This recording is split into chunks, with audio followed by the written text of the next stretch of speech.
ದೇವರಿಗೆ ನಿಮ್ಮ ಜೀವಿತದಲ್ಲಿ ಯಾವಾಗ ಬಂದು ಆತನ ಅದ್ಭುತವನ್ನು ಮಾಡ್ತಾನೆ ಗೊತ್ತಾ ನಿಮಗೆ? ನಿಮ್ಮ ಪರಿಸ್ಥಿತಿಗಳೆಲ್ಲ ಒಣಗಿ ಹೋಗಿರಬೇಕು. ಯಾವ ಒಂದು ನಿರೀಕ್ಷಣೆ ನಿಮ್ಮ ಜೀವಿತದಲ್ಲಿ ಇರಬಾರ್ದು. ನೀ ಇಟ್ಟಿರುವ ನಂಬಿಕೆ, ನಿಮ್ಮ ವಿಶ್ವಾಸ, ನಿರೀಕ್ಷೆ ಅಯ್ಯೋ ಹಾಳಾಯ್ತಲ್ಲ, ನನ್ನ ನಿರೀಕ್ಷಣೆ ಎಲ್ಲ ಹಾಳಾಯ್ತಲ್ಲ, ನನ್ನ ಮುಂದೆ ಪರಿಸ್ಥಿತಿ ಹೇಗೆ, ನನ್ನಿಂದ ಮುಂದೆ ಆಗುವುದಿಲ್ಲ, ನನಗಿದು ಅಸಾಧ್ಯ, ನಾನು ಮುಂದೆ ಸಾಗುವುದಕ್ಕೆ ನನಗೆ ಆಗ್ತಾ ಇಲ್ಲ,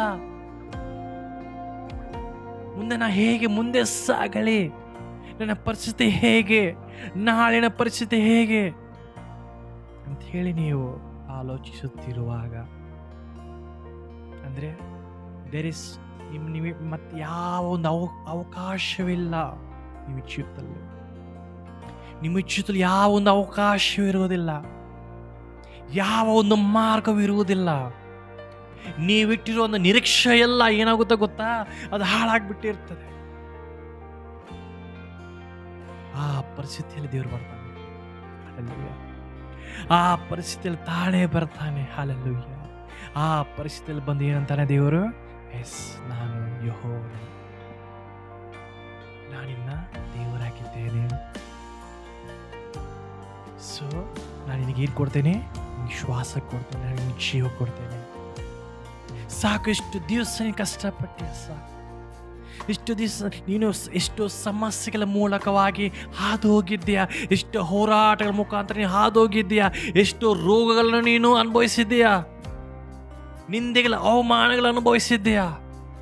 ಸಾಕು ಮಗನೇ, ಸಾಕು ಮಗಳೇ, ನಾ ಇದ್ದೇನೆ, ನಾನು ಯೆಹೋವನು. ನಿನ್ನ ಪರಿಸ್ಥಿತಿಗಳು ಒಣಗಿ ಹೋಗಿರಬಹುದು, ಬಟ್ ನಾನು ಯುಗ ಯುಗಾಂತದಲ್ಲಿ ಇರುವಾತನಾಗಿದ್ದೇನೆ. ನನ್ನ ಆದಿಯು ಅಂತ್ಯವಿಲ್ಲದ ದೇವರಾಗಿದ್ದೇನೆ. ನನಗೆ ಅಂತ್ಯವಿಲ್ಲ, ನನಗೆ ಆದಿಯೂ ಇಲ್ಲ. ಆದಿಯ ಅಂತ್ಯವನ್ನು ನಾನು ತಿಳಿಸುವ ದೇವರಾಗಿದ್ದೇನೆ ಅಂತ ಹೇಳಲ್ಲ. ಆ ಸಮಯದಲ್ಲಿ ಬಂದು ದೇವರು ನಮಗೆ ಜೀವನ ಕೊಡುವಂಥ ದೇವರಾಗಿದ್ದಾನೆ. ತನ್ನ ಶ್ವಾಸವನ್ನು ಕೊಡುವಂಥ ದೇವರಾಗಿದ್ದಾನೆ. ಅಂಥ ಸಮಯದಲ್ಲಿ ಬಂದು yes, I am the God, I am your God ಅಂತ ಹೇಳಿ ನಮ್ಮನ್ನು ಎಬ್ಬಿಸಿ ನಿಲ್ಲಿಸಿ ನಡೆಸುವಂಥ ದೇವರಾಗಿದ್ದಾನೆ. Thank you Jesus. ಆ ಸಮಯಕ್ಕಾಗಿ ನಾವೆಲ್ಲರೂ ಕಾದಿರಬೇಕಾಗಿದೆ. ಅದಕ್ಕಾಗಿ ನಮ್ಮೆಲ್ಲರಿಗೆ ತಾಳ್ಮೆ ಬಹಳ ಅವಶ್ಯಕತೆ ಇದೆ ಪ್ರಿಯರೇ. ಹಲ್ಲೆಲೂಯಾ. ಎಷ್ಟು ಜನರು ದೇವರನ್ನು ಬಿಟ್ಟು